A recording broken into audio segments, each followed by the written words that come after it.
Welcome to School Report, a glimpse into the classrooms of St. Lucie County Public Schools. School Report provides the opportunity to share with the community academic and extracurricular activities of students in our schools. And now, here is School Report.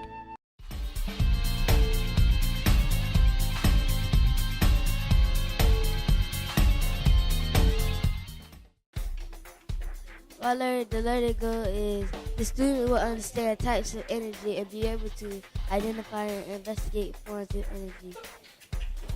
Which means is the student will understand what types of energy is and how to identify and how to figure out what to do with energy. Our learning target is investigate and illustrate the fact that the flow of electricity requires a closed circuit complete loop. A complete loop is a complete circle or a hole around. And then when you illustrate, you have to draw or write what you are doing. And then what I drew was you supposed to draw, you should connect all the wires and make sure they're right together in a loop, or if they're not in a complete loop, it won't make the light bulb light up. And my illustration is that if you don't make a complete loop, it won't make the light bulb light. And you are supposed to light up the loops and make sure that every wire is connected. My target was to make a complete loop, and I reached my target by connecting a battery through wires to light up both. And now I'm going to write and illustrate what I see in my writing journal.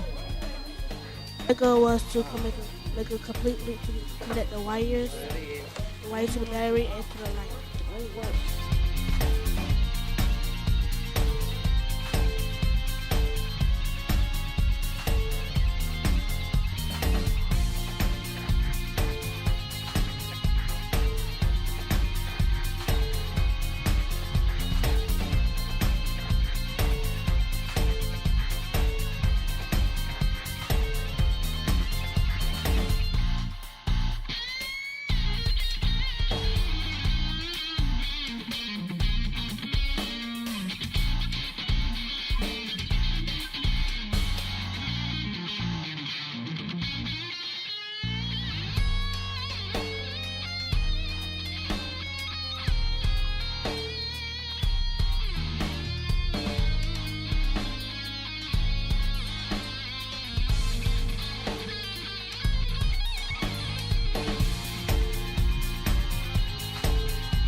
what is wrong with the other ones. So we're going to give you a couple minutes to discuss that with your group. Take any notes in your notebook and be prepared to share out in about 2 minutes. It ACC because you're supposed to have a complete loop and each Why not? wire is supposed to connect to each one. And they're supposed to have a whole loop and each wire is supposed to have a connection. What's our learning? And it is not answer because it only has one wire and what she doesn't make a complete loop.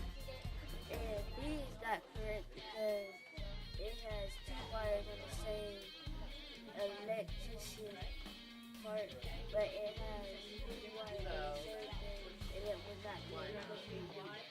And D is definitely not the F because it uses 2 batteries on the same loop. It's still ensure that because it's not a loop and the 2 wires is not connected to the light bulb. Anybody agree?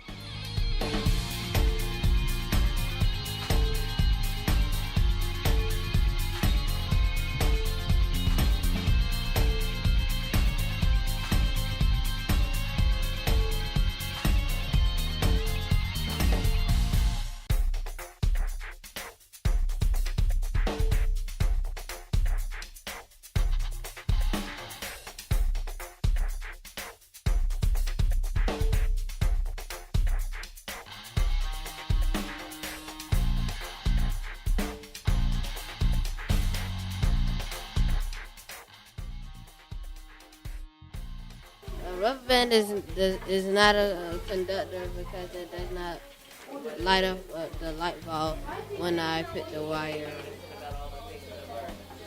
A paper clip works, light up the light because it connects with the wire. A phone does not work because it don't make the light bulb work. Now, does it work? Nope. No, right? Now put it back to the metal. Does it work? Yes.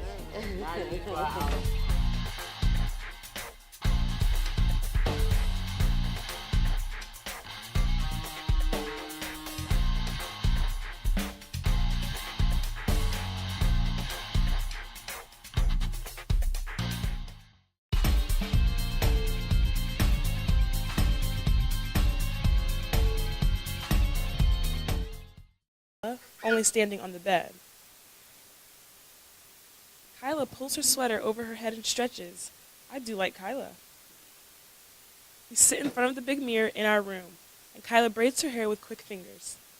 I try to do like Kyla in front of the mirror. Kyla says, "Beautiful." I do like Kyla and say, "Beautiful." Oatmeal and apples for breakfast, and I do like Kyla, pouring honey on everything. Mama says, "Lots of sunshine today." Kyla kisses the sunbeam on the dog's head. I do like Kyla. We're going to the store, so Kyla helps me put on my coat. "Warm now," she says. I do like Kyla and say, "Warm now." Got me some purple snow boots like Kyla, and we both crunch in the snow all the way to the store. Past the big store window, I see myself.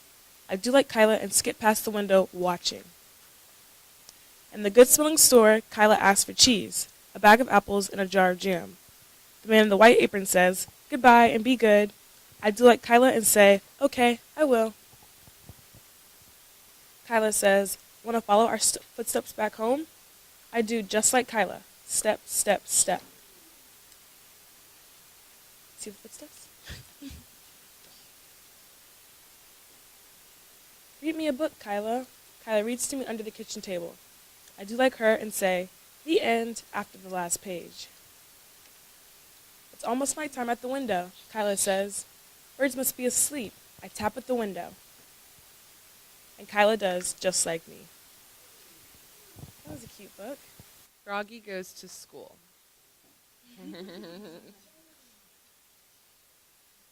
It was the first day of school. Froggy woke up and looked out at the window. The sun was high in the sky. "Oh no, the bus, he cried. "I'll miss the bus." He popped out of bed, and flopped outside. Flop, flop, flop. The school bus was leaving. Wait, wait, he yelled, and took a mighty hop.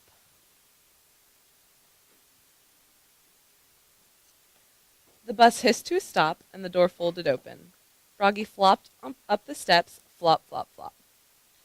But when he reached to the top, everybody laughed and pointed their fingers.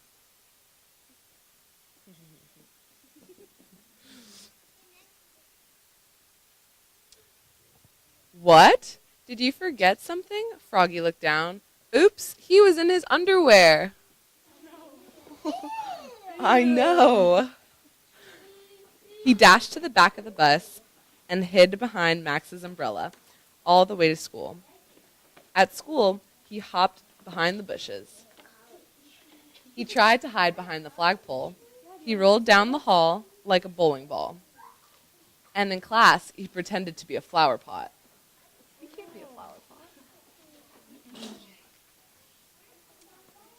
Froggy, called his teacher. What? But it wasn't the teacher at all. It was his father.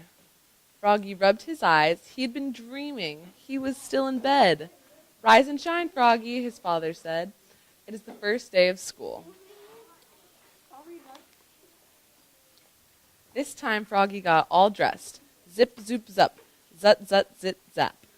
Then he flopped into the kitchen. Flop, flop, flop. He tried to pour milk. Yeah. He tried to pour milk on his bowl of flies, but the carton flew out of his hands. He's a frog, remember? You're just nervous about school, Froggy, said his mother. Everyone is on the first day of school. Not me, cried Froggy. And together they leapfrogged all the way to the bus stop. Flop, flop, flop. At school, Froggy found his name tag on his table.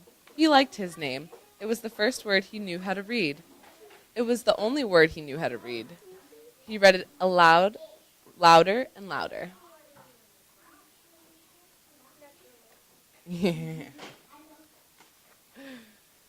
Froggy, cried his teacher, Miss Witherspoon. What? Hush, dear, it's time to pay attention. But it was hard to pay attention. He squirmed. He looked out at the window at the falling leaves. He felt like a leaf, falling, falling. Plop, he fell out of his chair. Oops. Kindly stay in your seat, dear, said Miss Witherspoon. We'll sit on the floor at circle time. At circle time, Miss Witherspoon said, Now, children, today I would like to tell us what you did last summer. Who wants to go first? Froggy shouted, Me, me, me. And so did Max. Miss Witherspoon went clap, clap, clap, clap, clap. And everyone went clap, clap, clap, clap, clap with her. Then they grew quiet. Now, one at a time, said Miss Witherspoon.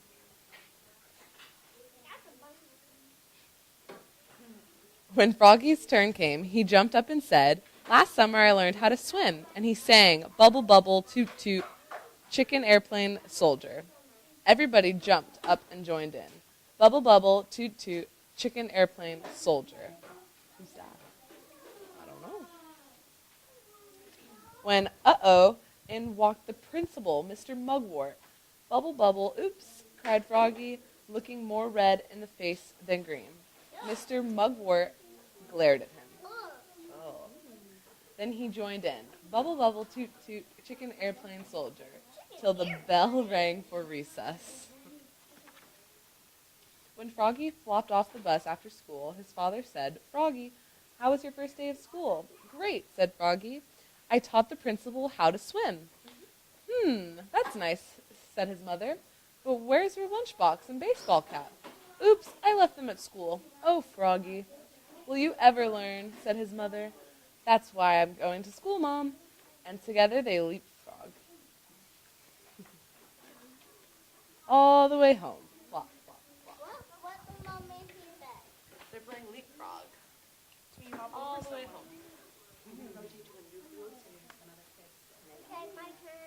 Asked the three little wolves. Certainly, said the beaver, and he gave them buckets and buckets full of messy, slurry concrete. So the three little wolves built themselves a house of concrete. No sooner had they finished than the big bad pig came crawling down the road and saw the house of concrete that the little wolves had built. They were playing battledore and shuttlecock in the garden, and when they saw the big bad pig coming, they ran inside their house and shut the door. The pig rang the bell and said, "Little frightened wolves, let me come in." "No, no, no," said the three little wolves. "By the hair on our chinny chin chins, we will not let you in, not for all of the tea leaves in our china teapot. Then I'll huff and I'll puff and I'll blow your house down," said the pig. So he huffed and he puffed and he puffed and he huffed, but the house didn't fall down. But the pig wasn't called big and bad for nothing. He went and fetched his pneumatic drill and smashed the house down. The three little wolves managed to escape, but their chinny chin chins were trembling and trembling and trembling. "We shall build an even stronger house," they said, because they were very determined.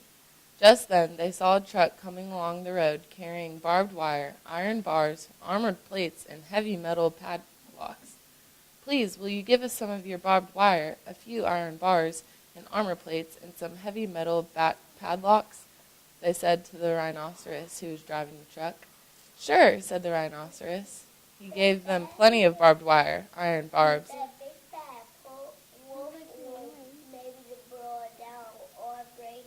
Yeah.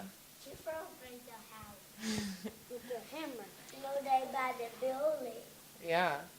He also gave them some plexiglass and some reinforced steel chains because he was a generous and kind-hearted rhinoceros. So the three little wolves built themselves an extremely strong house. It was the strongest, securest house one could possibly imagine. They felt absolutely safe. The next day, the big bad pig came prowling down the road as usual. The three little wolves were playing hopscotch in the garden. When they saw the big bad pig coming, they ran inside their house, bolted the door, and locked all 37 padlocks. The pig dialed the video entrance phone and said, "Little frightened wolves with the trembling chins, let me come in." "No, no, no," said the little wolves. "By the hair on our chinny chin chins, we will not let you in, not for all of the tea leaves in our china teapot. Then I'll huff and I'll puff and I'll blow your house down," said the pig. So he huffed and he puffed and he puffed and he huffed, but the house didn't fall down. But the pig wasn't called big and bad for nothing. He brought some dynamite, laid it against the house, lit the fuse, and the house blew up. The three little wolves just managed to escape with their fluffy tails scorched. "Something must be wrong with our building materials," they said. "We have to try something different." But what? At that moment, they saw a flamingo coming along, pushing a wheelbarrow full of flowers. "Please, will you give us some flowers?" asked the little wolves. "With pleasure," said the flamingo, and he gave them lots of flowers. So the three little wolves built themselves a house of flowers. One wall was of marigolds, one of daffodils, one of pink roses, and one of cherry blossoms. The ceiling was made of sunflowers, and the floor was a carpet of daisies. They had water lilies in their bathtub and buttercups in the refrigerator. It was a rather fragile house, and it swayed in the wind, but it was very beautiful. Next day, the big bad pig came prowling down the road, and he saw the house of flowers that the three little wolves had built. He rang the blue bell at the door and said, "Little frightened wolves with the trembling chins and the scorched tails, let me come in." "No, no, no," said the...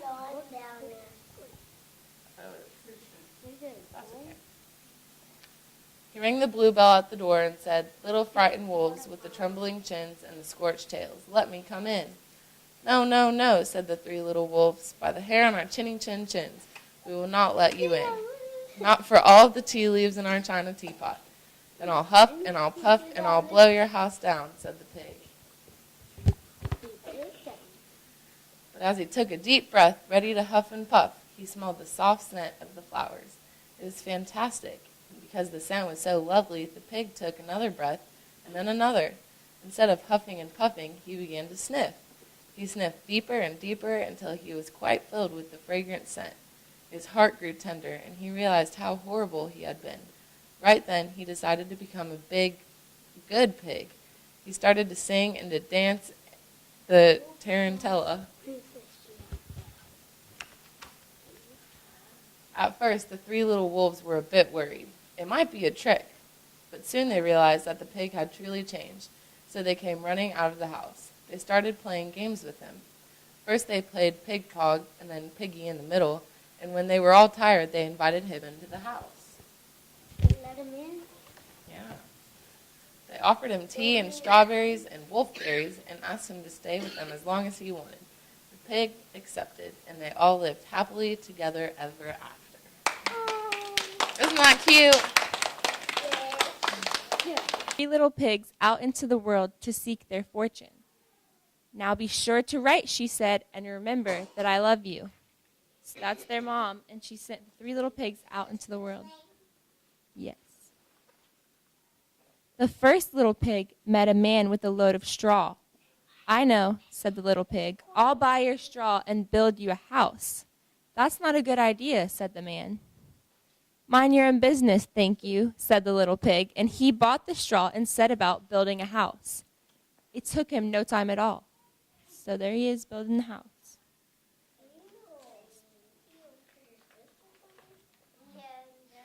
Very soon, a lean and hungry wolf happened by. Pig was just about his favorite food in the world. So he knocked on the door and said, little pig, come let me in. To which the little pig replied, no, no, no, not by the hair of my chinny chin chin. This annoyed the wolf to no end, and he said, then I'll huff and I'll puff and I'll blow your house in. Go right ahead, said the little pig. So the wolf huffed and he puffed and he blew the house in. And he gobbled up the little pig.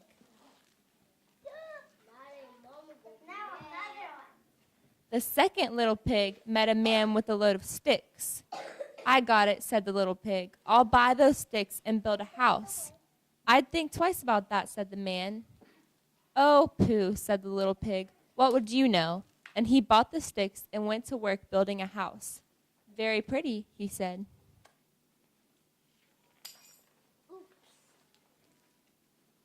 No sooner had the little pig settled into his pretty house than the wolf happened by.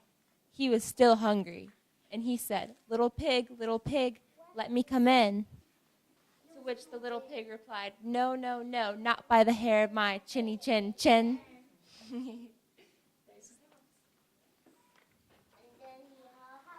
Yes. Yes. The wolf didn't care for that at all, and he said, I'll huff and I'll puff and I'll blow your house in. So the wolf huffed and he puffed and he blew the house in. And then he gobbled up the little pig.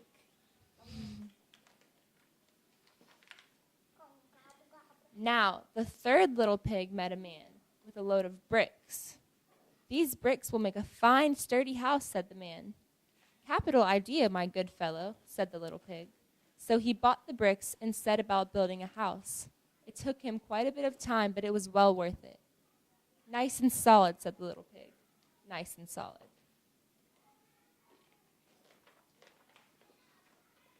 But no sooner had the little pig moved in, and then he noticed the wolf loitering about. And the wolf, who was still hungry, said, little pig, let me come in. To which the little pig replied, no, no, no, not by the hair of my chinny chin chin. That's a nice house of bricks. Well, the wolf had heard that before, and he said, then I'll huff and I'll puff and I'll blow your house in. Oh, don't do that, said the little pig. But the wolf huffed and he puffed and he puffed until he was quite blue in the face. The house stood firm. I'll try another approach, muttered the wolf. And he put on, his most dazzling smile. Little pig, I was only teasing, he said. By the way, I hear tell that Farmer Jones has the most scrumptious turnips. Shall we go pick a few? I'm much too busy now, said the little pig. What about tomorrow morning? Excellent, said the wolf. I'll come for you at 6.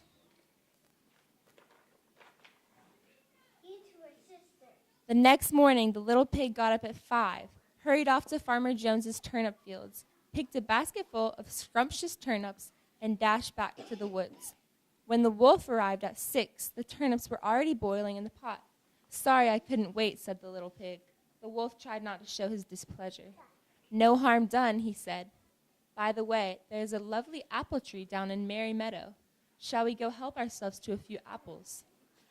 I must cook my turnips, said the little pig. Let's meet there tomorrow morning. Splendid, said the wolf. Shall we say at 5?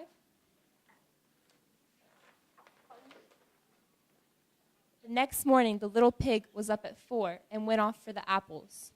It took no longer than he'd expected to reach Merry Meadow, and while busy gathering apples in the highest tree, he saw the wolf approaching.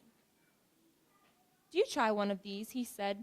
He called down, throwing an apple as far as he could. When the wolf chased after the apple, the little pig shimmied down the tree and made it safely home. The next day, the wolf came again. Really, he was quite put out. There's a fair today on Hog Hill, he said. Would you care to go? Why don't we meet there, said the little pig. Would 3 o'clock suit you? Colossal, said the wolf. There it is. Just to make sure, he would be there at 2.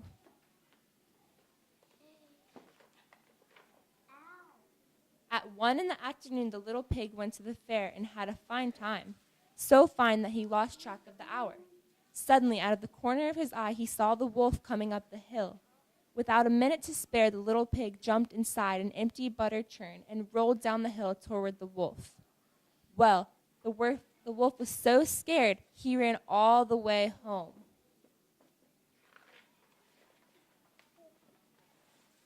That evening, the wolf went to the little pig's house and told him how frightened he'd been by a great round thing that came down the hill. Frighten you, did I? Said the little pig. That great round thing was a butter churn, and I was inside. This was simply too much for the wolf to stand. I've been nice long enough, he cried. I'm going to eat you up right now. And he climbed onto the roof. When the little pig saw this, he put a big iron pot in the fireplace and quickly stoked the fire. Yes. Here I come, cried the wolf. Dinner time.